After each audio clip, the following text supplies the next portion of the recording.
In 1776, a divided people pledged their lives, fortunes, and sacred honor to the promise of America. As we approach the 250th anniversary, that promise is being tested. It's time to renew that pledge. From June 25th to 28th, 2026, Braver Angels invites you to our national convention in Philadelphia. We will gather conservatives, liberals, and independents to bridge our divides and practice courageous citizenship. Visit braverangels.org to learn more about this event, where we will gather conservatives, liberals, and independents to bridge our divides and practice courageous citizenship. Join us at Temple University for 3 days of inspiring debates, workshops, and action. Together, we'll develop a renewed pledge for our time, rediscovering the trust essential for liberty. Be part of the solution. Register for the Braver Angels 2026 National Convention at braverangels.org. We talk a lot on this show about what happens when dehumanization goes unchecked. When one group gets labeled as the other, the enemy, the threat. But my guest today isn't talking about political rhetoric on cable news. He's documenting what happens at the absolute extreme end of that road. When a regime decides a group of people aren't just political enemies, they're raw material. Stick with me.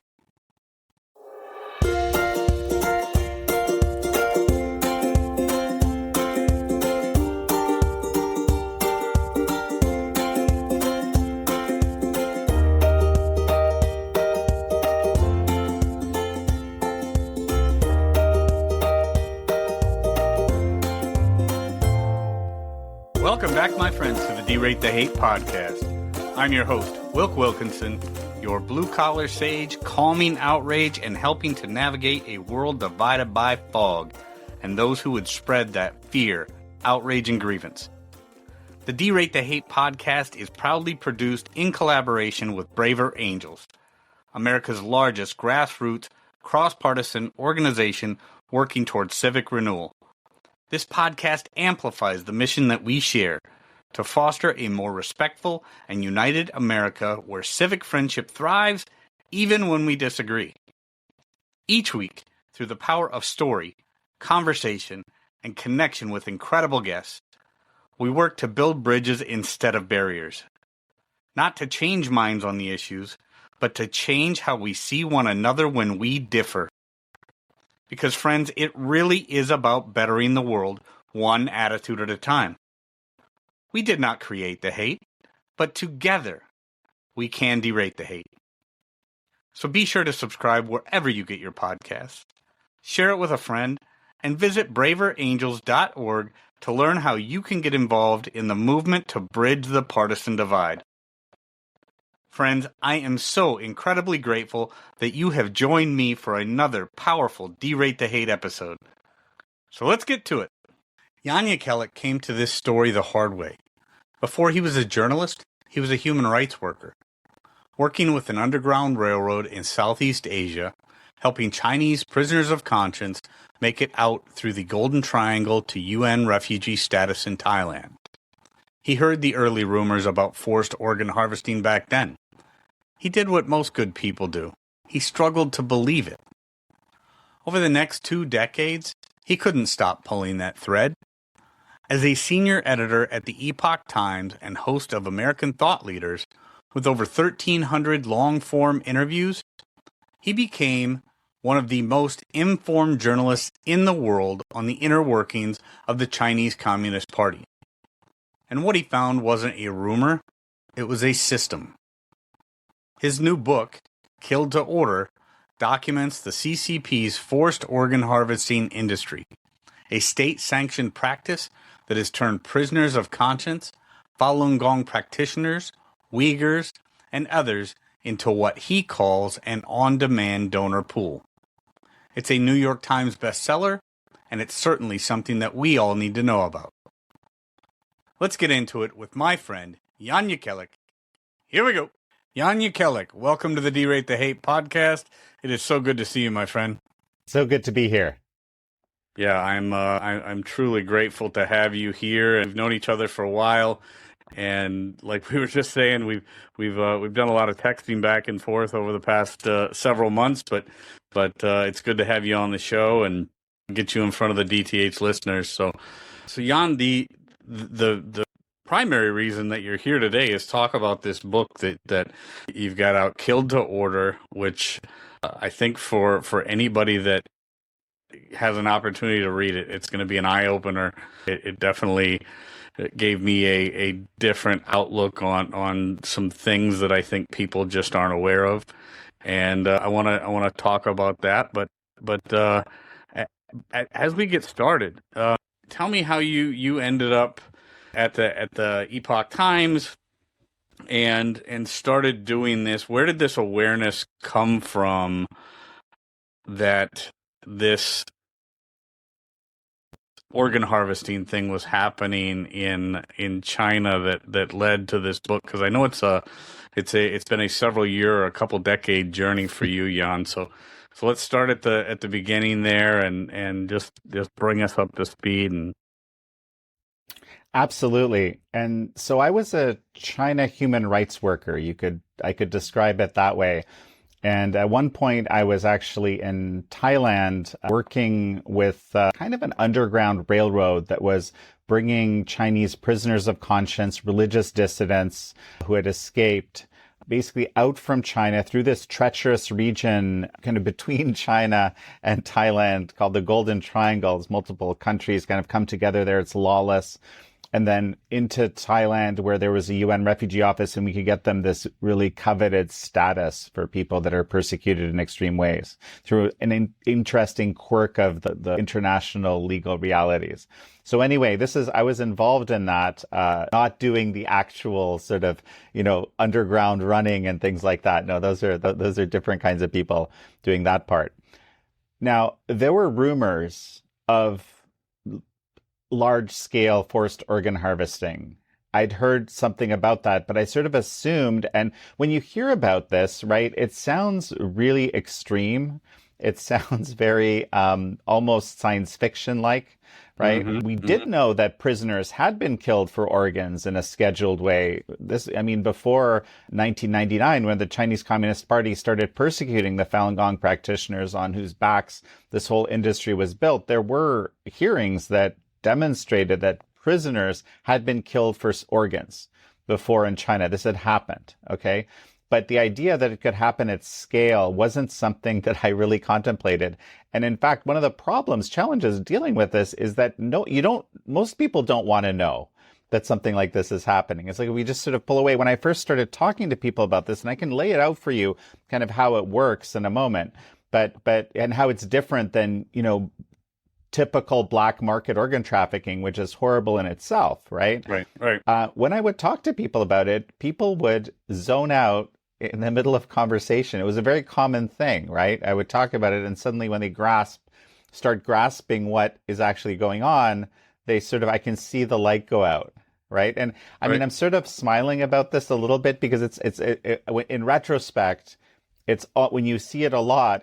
At first I was very irritated, and I thought, but then I kind of became more understanding because it is so horrible that you can have, basically a stable of a huge number of people that have been blood typed, tissue typed, and organ scanned, kind of ready to go to be killed for, the transplant, wealthy or Chinese super elite transplant recipient. Right. So let's go back to the beginning of that arc, because you said in the book you were talking about how it really started with prisoners, and that's how the model, I guess, was built for this thing. And I want to start with the prisoners, but then I want to get to the Falun Gong practitioners, because I'll be honest, Jan, I didn't know the Falun Gong was a thing. I mean, I don't know a lot about China. I don't know how much about China and the people of China that the listeners of the D-Rate the Hate podcast know. I mean, I think people have heard about the Uyghurs and things like that, but the Falun Gong practitioners was something new for me.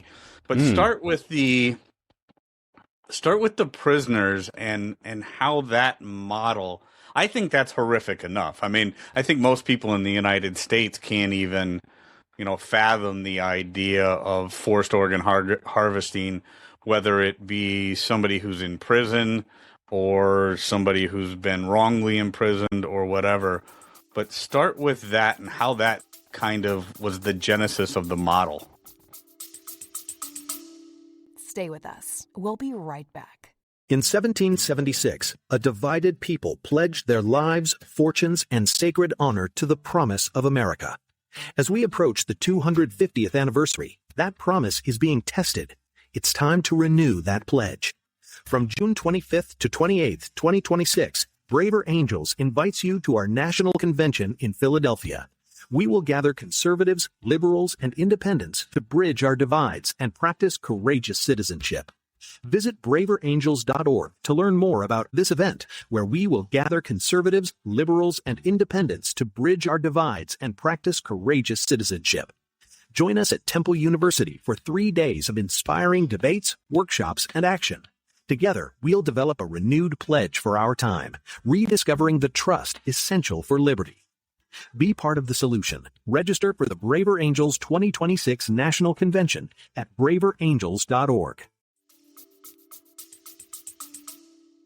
Well, so we actually have two surgeons pre this massive scaling of the system that happened in around the year 2000, right? We have examples of surgeons that have admitted to participating in this, like to actually doing it, to actually knowing that someone is alive and, with under duress, with guards around them, with the implication that if you don't do what you're told, that you might be dead or something like that, right? That, okay, here's the operation. One example, Enver Tohti, right? He was basically brought under cover of darkness in the military scenario, to a room where he was told cut, and he could see the person was alive, and he did what he was told ultimately. And he actually, in a testimony, actually in the UK Parliament, there was a whole testimony around this forced organ harvesting happening now post scaling and post growing of this massive kill to order industry. He has this moment where he realizes, because no one ever wants to come clean with something like this, right? You killed someone for organs, right? But he has this moment where he's listening, and I think he's sort of moved by, how this is scaled and so forth, and he decides to tell the truth. It's this incredibly powerful testimony, which he does kind of on, on camera or on audio at least. And so this is a system. And this is a big part. The subtitle of the book is "And the True Nature of America's Biggest Adversary." Okay, right. And so I'll tell you the punchline right now, and that's that the Chinese Communist Party doesn't view its people with innate human dignity, like we are used to in the West. Okay, or we hope to. That's our ideal, right? It doesn't view. That's not the ideal. Okay, they view them as kind of raw material for use. And there's specifically these black classes, which it's had a habit over decades of creating, right? That are the easiest to use in this way. And I'll explain what I mean right now, right? So the first black class, or one of the first, was the landowners. So there was this decision by the regime, of course, right? This is a property-free society, right? Public property is bad, is evil. And so what we're going to do is we're going to, take that property from the landowners in 1949. But to do that, you can't just go and take stuff from people. Are going to resist, right? And society is going to be like, hey, what are you doing, right? Like, that's my friend, and they worked for that, or, or whatever. Right. So what they did was they pushed mass dehumanizing propaganda through the system. This is something that every communist regime is actually expert at. They didn't have the powerful technologies for this, but they did control all the information systems, okay, that exist in the country. That's a key part of what every communist regime does, demands, right? Makes sure it controls that messaging apparatuses, the media, okay? But really, these are propaganda organs, as today are every single Chinese media that's connected with the regime in any way is in effect a propaganda organ, not a media. So that when you control all of that, right, you can basically, and you're kind of familiar a bit with this as in the context that we've met, right? When you have the ability to, on the one hand, squelch counter narratives, right, through mass censorship, and on the other hand, push mass messaging of a particular sort, that has a very powerful impact on the population. Okay, and the effect, right, is that in this case, when you tell people these are dangerous people and you do it en masse and you keep pushing it hard, right? these are bad people. They're kind of beneath you. In the case of the landowners, they kind of took it from you, actually. You deserve it, right? And you should take it back. And that's what we're doing here. We're doing a righteous thing against dangerous, very suspicious, kind of bad people, okay? And that activates a quirk in our psychology, which basically allows us to, as human beings, to go along with some horrible things being done to people that were, moments ago our friends, neighbors, relatives, neighbors. And so even relatives, exactly, yeah. Right? There's this amazing piece. I don't know if you saw The Three Body Problem on Netflix. There's this kind of sci-fi series, right? And the moment that came out, I got interested in it because someone said, Jan, you won't believe it, but there's a case study of a struggle session produced like Hollywood production level, right at the beginning of this thing. So I watched it and it was astonishing because basically what happens is this young woman, this is a new black class. These were the intellectuals, right? And basically this man who's a scientist is being struggled against. You're a liar, you're evil, everything you say is false. But the guy is so committed to science that he won't this is all you need to do, right? To basically not be killed or suffering tremendously. Just say, you're right. I accept the new Sure. propaganda line, whatever, however crazy it is, whatever it is. Okay. And if you do that, then you can kind of be left alone or just still be a pariah, but at least a nice pariah that has admitted their wrongs. It's re-education, right? Transformation of people. But this guy doesn't do it. So in front of his daughter, they kill him in a very public spectacle, also to show what happens when you don't comply with the regime's edicts. And she goes on, becomes this kind of nihilist and welcomes the aliens to kill everybody. Of course, it's a sci-fi series, so we don't need to go into that part here. But that's what happens. Okay, that's what happens. And so this is actually now, let's fast forward, right, to the year 1999 or 2000, right? We have so in China, there's this tradition of these ancient, you can think of them like yoga-like methods. They're broadly called Qigong, okay? That's the general term for them. And the traditional methods, as was the case actually also in India, but also in China, they're not just physical exercises. There's a mind component, okay? Mm-hmm. There's a body component, which is those exercises, and there's also a spirit component. These methods would cultivate these things all at once. Okay, in the case of Falun Gong, which was a very popular one that was happening in the 90s, these systems are also known to have health benefits, which is perhaps one of the reasons why they became so popular in the 90s as the healthcare system in China had collapsed. They're kind of, again, the extreme version of socialized healthcare graft. And basically a system that works only for the super elites. The majority of the system had collapsed. So people went to these. Falun Gong was particularly good. It looks a bit like Tai Chi, okay? And a lot of people were experiencing health benefits. Like millions of people were experiencing these health benefits. At the same time, what they were doing was they were practicing truthfulness, compassion, and forbearance. Another way to translate it is to be true, good, and endure, okay? Yeah. And these principles, centerpieces of the practice.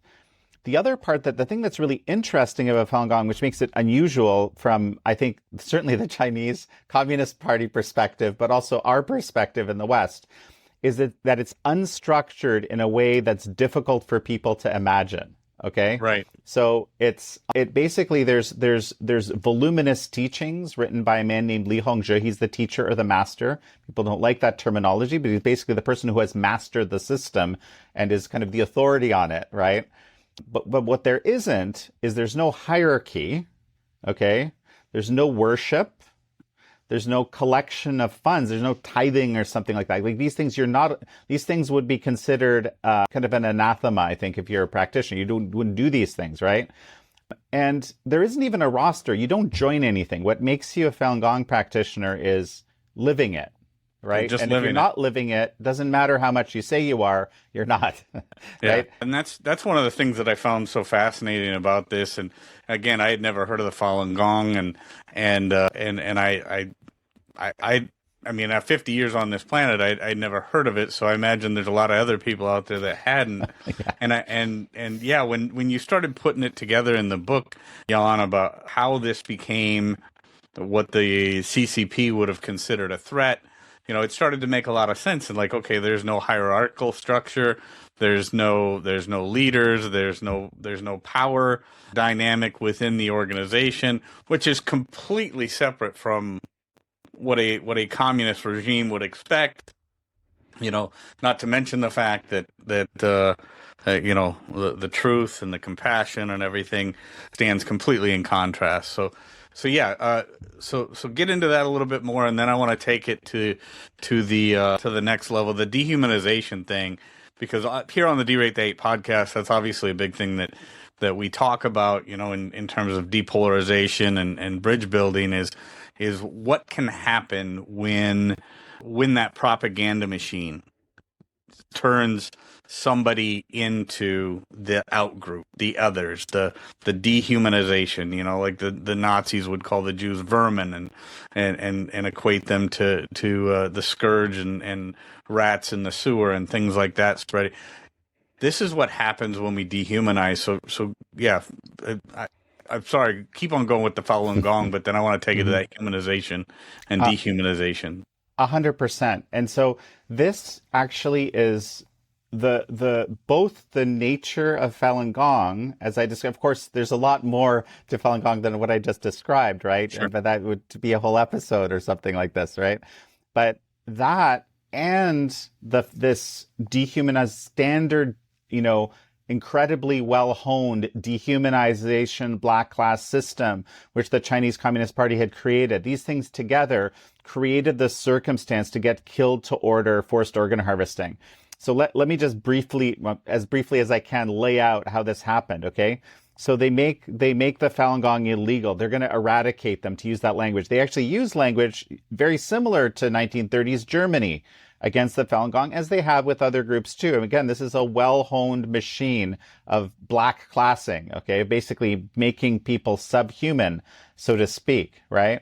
From the perspective of the regime and what you're supposed to believe if you're part of the population. You don't necessarily, but you feel like you're being compelled to, okay? So this is the setup. Now, the Falun Gong become, for the first time, I think, in Chinese history, en masse, they actually resist this black classing. And because, the typical thing, imagine, right, what happens is if you're black classed, if you don't want to die, you say, yes, I got it. I agree with you. The crazy thing that you're suggesting, yes, landowning is evil. Yes, whatever, right? Whatever it is that the regime is demanding. Yes, science is an evil thing, whatever. Okay. But with Falun Gong, I think it creates an unusual level of agency in people. The people that are doing it are particularly serious about it. They're not, there aren't these sort of social controls that are keeping people doing it. They really want to do it because it's very valuable to them, right? And so they resist that. They simply say, no, I'm not going to agree that I'm evil and all of the things that the regime said en masse, right? And this is what creates the mass incarceration. There's this rule that's actually created, unwritten rule in the system, that all Falun Gong deaths in the system will be considered suicides because they incarcerate a massive number of people, enable torture, which again, the Chinese regime has honed over, decades, very effective and extreme measures. You can work on these people as hard as you want. Even if they die in the process. Okay. Completely expendable. Exactly. That's the experience. And then you have some very evil person. And I make the case in the book about who I think that was, right? And his psychopathic police chief. They get together and they realize, hey, wait a second, I can do a kind of, in the twisted logic of the CCP, a win-win situation. We have this, priority to grow our organ industry.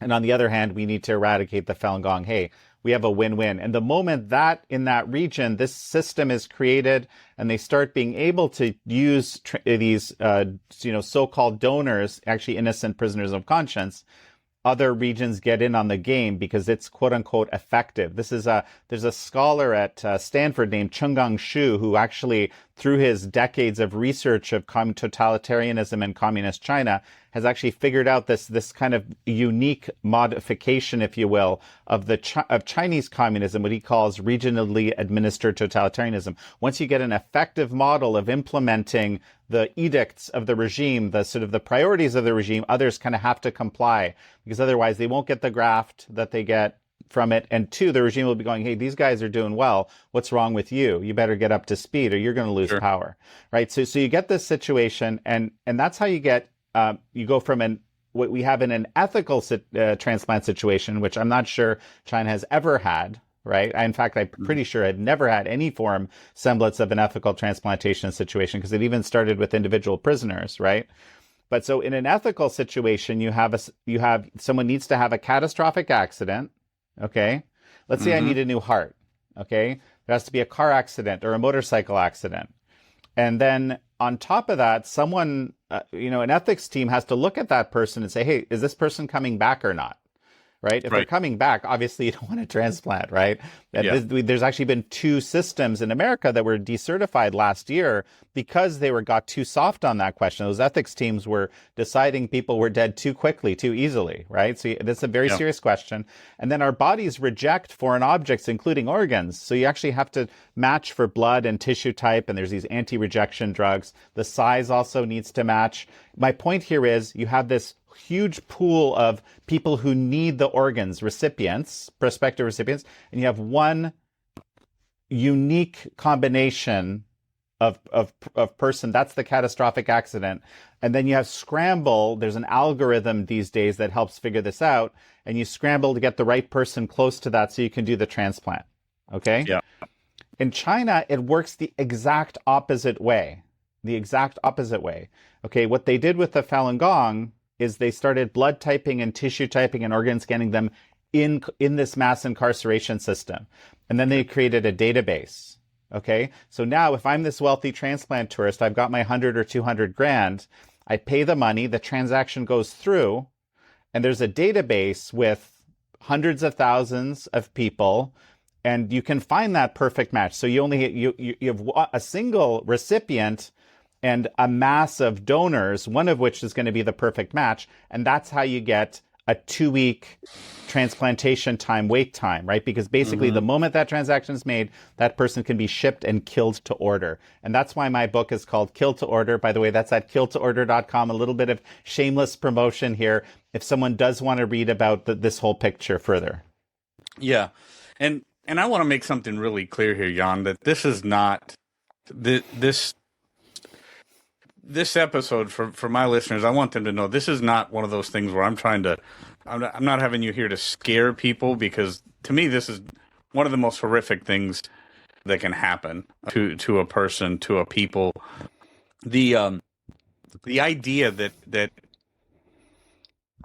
this would be happening on this kind of a scale is horrific. I want people to take this information, and hopefully they buy your book and go to killtoorder.com and buy the book and learn about this as a thing. But I want this more as an awareness piece than anything. I think it'd be fantastic if they buy the book. But this is not something that most people that I know and most people in the circles that I run in could even comprehend as being something that's real.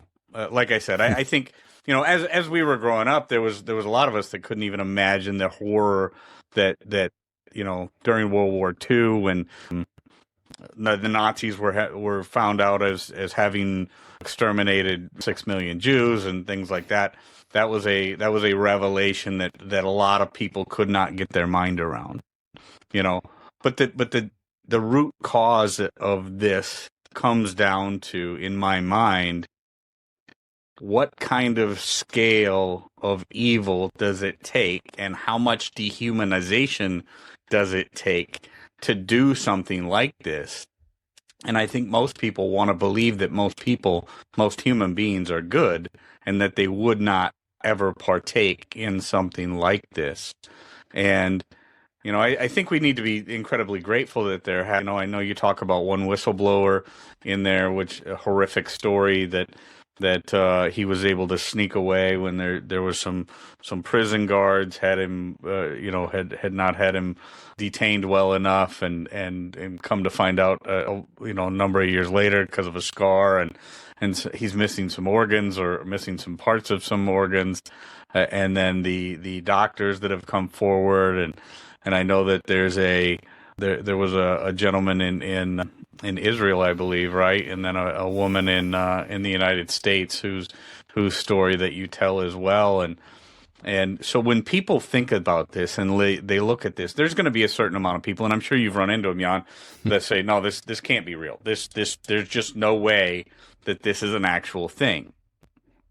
What do you say when people start pushing back on that? Because it's horrific. This is an awareness piece. I want them to understand that you've got the stories that back this up. Stay with us. We'll be right back. Hi, I'm Richard Davies, host of the podcast How Do We Fix It?, where we report on the people, projects, and ideas of braver angels. Listen and subscribe to our shows wherever you get your podcasts. So far, we've recorded more than 36 episodes, all about braver angels. Most are less than 30 minutes long.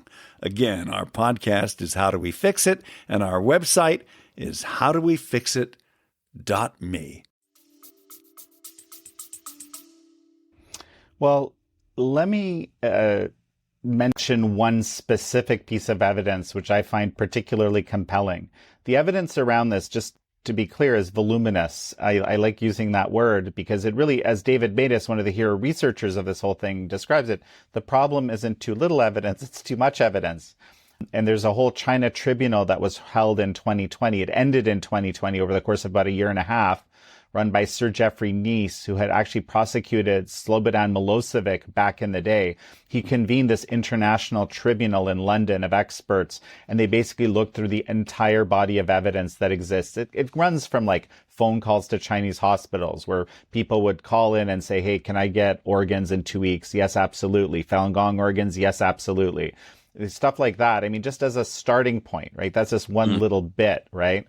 And then, but the problem, of course, is the moment that you start documenting that kind of evidence, that door closes, right? So they make it harder for you to get that type of evidence. This has been kind of the story of this time. But the piece of evidence I specifically want to give you, right, is there's a paper in the American Journal of Transplantation. It's about 3 years ago, okay? It's titled Execution by Organ Procurement. So what the researchers did is they decided to ask the question. They said, we know that most, if not all, transplantation in China is basically this kill to order variety. It's possible that with kidneys, it's different, like with an organ where someone can survive the transplantation, it could be a bit different. But we don't have documentation of that. And the incentive structures are obviously all messed up. But they asked the question, could it be, since that's the normal thing these guys have been doing for 20 years, that they actually write violations of the dead donor rule, meaning people being killed by having their organs removed, into their research methods, into their scientific research methods that are published, right? With very smart questions. So they looked through just over 2,000 papers. And what they found, and they had very stringent criteria. I actually think the number is much higher than this, but with their extremely stringent criteria, they found 71 papers out of those 2,000 plus that there was a very clear violation of the dead donor rule, meaning that the person was killed by having their organs removed. Okay? And so that, and they documented in the American Journal of Transplantation, it's so normalized there that they don't even fully realize in some cases that it's inappropriate, is that word, casually here, to write killing someone into your scientific research methods, okay, by removing their organs. And I mean, we could spend a whole episode talking about the range of different kinds of evidence that exists around this issue. That's right. No, and like I said, this is one of those things. When I first started listening to it, and when I first saw that you had this book coming out, I'm just like, oh my gosh, I'm one of those people, Jan, who knows human nature. We as humans are fallible human beings. We do all kinds of ugly things. I know evil exists, but to realize that evil at this scale is happening, that's one of those harder things to get your mind around as a good person, I think. Right? 100%. And, so when the Gulag Archipelago came out, when Solzhenitsyn wrote that book, right, and just sort of unequivocally demonstrated the evil of the Soviet communist regime, I mean, that it shocked a lot of people, even though dissidents had been talking about this for decades, the Gulag, the horrors of the Gulag, right? I actually argue in Kill to Order, this again, there's this true nature of America's biggest adversary, is that this whole system is really a feature, not a bug. It's sort of a natural, this is something that the Nazi regime in Germany would very much do if they had the technology back then to do it, right? They had this approach of monetizing the work. When I made a documentary about my father-in-law who had survived Buchenwald and a number of other camps. He was a Holocaust survivor. And one of the things that I hadn't grasped until we made that film and we were in Germany is in this one region where he had spent a lot of time. He was doing forced labor making Panzerfaust, which are these single-use anti-tank weapons during World War II that the Germans used. How much, there were 500 concentration camps right around this one town alone, right? So they were basically working the Jews to death. Okay. Yes. Extracting as much value out of it as they could. And there's actually a PhD thesis that was written about this whole forced organ harvesting industry by a man named Matthew Robertson, another one of the hero researchers of this whole thing, where he dubs this whole methodology extractive repression. You get to destroy a group, right? While at the same time you monetize it as much as possible. And here we're talking, by kind of a very rough estimate, about a $9 billion annual industry, never mind unlimited access to organs in perpetuity for the Chinese super elites. Yes. Yeah. There's some serious parallels there, and it's all evil, and I just want people to be aware of it. The book, again, is Kill to Order. I know we're at the end of our time here, Jan, and I look forward to our next conversation. KillToOrder.com is the book. American Thought Leaders, I want to mention that as well, your show over there at Epoch Times. Where are all the places they can find you? Thanks for asking. And I do hope that I can come back and maybe we can do a whole episode about this whole dehumanization thing. Because, this didn't just stop with the Falun Gong. In 2015, 2016, they added the Uyghurs. You mentioned them before, dehumanized them horribly, incarcerated 1 million plus of them, and started to work on them. And now I'm seeing dehumanizing rhetoric coming out against Christians in China as they're ramping up persecution of Christians. This is horrible stuff. So I would love to talk more about that whole phenomena and so forth with you. As to, where people can find me, my favorite place right now is killtoorder.com. That's the direct Amazon link to the book, easy way to pick it up. But you can also go to your library or to your local bookstore. It's around. It got astonishingly became a New York Times bestseller, which is, I'd been hoping for something like this because there's a level of interest these days that I just hadn't seen before. Okay. And that's part of why I wrote it now. I felt like at the time might finally be here.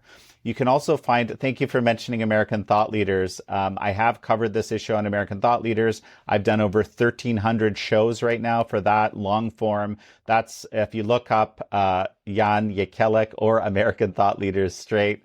I can be found at janjekielek.com, JanJekiele. That's and you'll find links to all of this, the book, the show, and of course theepochtimes.com. We're the 4th largest media in America by paid subscribers right now by a margin, and we would be thrilled if you wanted to come and check us out, especially if you're someone who really believes in kind of de-escalating hate rhetoric and stuff like that. This is part of our founding was about kind of breaking down narratives, but also narratives that actually drive people to have these kind of hateful things and approaches. And this is it's an incredibly, incredibly destructive thing. And I also finally I want to commend you for your work in trying to do this, because it's just way too easy, especially with our own particular media reality today. With social media, it's sort of accelerated this siloization, if you wish, of people. And in effect, it's very easy to use dehumanizing rhetoric to kind of create audiences and create these groups of people. So it's like this is something that's been accelerating. It's a huge concern of mine. And it's something that we're really looking to stand up against at the Epoch Times, and also how we do our content. That is excellent. Well, thank you so much, Jan. This has been a great pleasure, and we will absolutely do another episode and focus more on the dehumanization. I think it's important. Keep up all the great work that you're doing at the Epoch Times, and I will make sure that all of those ways to find you are in the show notes for this episode. It's been a pleasure, my friend. Thanks so much, Wilk. Friends, I want to thank you so much for tuning in. And if there's anything in this episode that provided exceptional value to you, please make sure to hit that share button. If you haven't done so already, please be sure to subscribe to get the Derate the Hate podcast sent to your email inbox every week. We really are better together, so please take a moment to visit braverangels.org and consider joining the movement towards civic renewal and bridging our political divides. This is Wilk wrapping up for the week saying get out there, be kind to one another, be grateful for everything you've got, and remember, it's up to you to make every day the day that you want it to be. With that, my friends, I'm going to back on out of here, and we will catch you next week. Take care.